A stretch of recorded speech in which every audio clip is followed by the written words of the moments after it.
A lot's happened at GlobalFoundries since we last talked.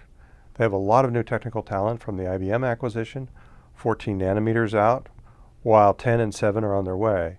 And their 22 nanometer FDSOI process looks to be a real game changer. We're going to have a conversation with this about Gary Patton from GlobalFoundries, where he's CTO and head of Worldwide R&D. Gary's one of the most respected technology leaders in the world, having brought multiple generations of chip nodes to production as the head of IBM's Semiconductor Research and Development Center. This is WeVision, and I'm Dan Hutcheson. Welcome to the program, Gary. Thank you very much. Great to be here. So a lot's changed, right? You're now at GlobalFoundries. That's right. But I'm kind of doing the same job that I did the last 8 years at IBM, where I ran IBM Semiconductor Research and Development Center. So now I'm running research and development at GlobalFoundries. So what are some of the big changes that you're seeing? You know, because it seems to me that you've got a lot of technical talent that's coming up from IBM. Is that really changing things in Malta? Oh, I think it's changing things dramatically. After the Semicon West event where I was on a panel, executive panel, E-Time said, ex-IBM are fired up about Foundry. And that's really true.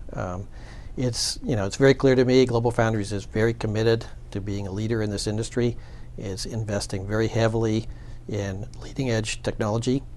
I see, Dan, really three key changes that really put us in a good position for 10 and 7 nanometer.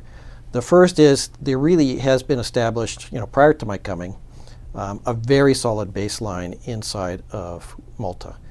14 nanometer technology is doing extremely well, qualified both the early version, 14 LPE, as well as the performance enhanced version, 14 LPP. I've gotten now a very close view of that technology, world-class yields. So you need that to have a base to be able to do the development of the next technology nodes, 10 and 7 nanometer. And I think that's something that they lacked, prior to, say, this past year. We've got that now.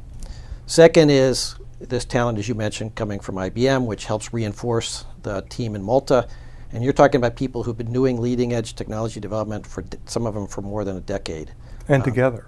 And together. Because a lot of R&D I've found it's a lot about managing R&D, and that's not as easy as it seems. It's not a normal management task. It's right? definitely it's a team sport.